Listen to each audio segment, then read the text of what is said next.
အားလုံးမင်္ဂလာပါခင်ဗျာကျွန်တော်ဒီနေ့တွားရောက်ခဲ့တဲ့ခရီးစဉ်လေးကတော့ဘန်ကောက်မြို့နယ်အနီးဆုံးမြို့တစ်မြို့ဖြစ်တဲ့ပတ္တရားမြို့လေးမှာပါဒီမြို့မှာတာတာမီမီမျိုးတွေအကြိုက်ဒိုင်နိုဆောရုပ်ထုတွေတည်ရှိရဲ့နာနိုပန်းကျန်ထဲမှာတော့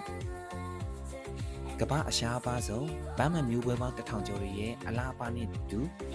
ဒိုင်နိုဆောရုပ်ထုတွေကိုလည်းတဝါကြီးတွေ့မြင်ခံစားနိုင်မှာပဲဖြစ်ပါတယ်ဒါအပြင်ထိုင်းရိုးရာစင်လင်မာရီတွေရဲ့ပျော်ရွှင်ပွဲရာအစီအစဉ်တွေနဲ့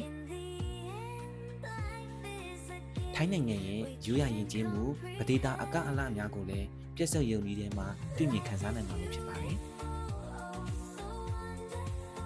ဓာတ်ပုံရိုက်ဝါသနာပါသူများအတွက်တော့ 3D ပကြီးကြားထဲမှာအစမ်းကျေဆုံးဓာတ်ပုံတွေကိုလည်းတွေ့မြင်ခံစားနိုင်မှာဖြစ်ပါတယ်ခင်ဗျာ။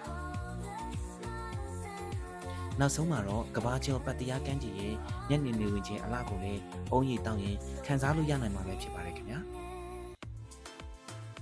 ဒါကြောင့်ကျွန်တော် blog တွေကြည့်ပြီးတော့ကြံ့ညစ်တတ်တယ်ဆိုရင်တော့ like and follow လေးလုပ်ခဲ့ပေးပါဦးခင်ဗျာကြည့်ရှုပေးတဲ့တယောက်ချစ်စီတိုင်းကိုလည်းကျေးဇူးအထူးတင်ရှိပါတယ်ခင်ဗျာ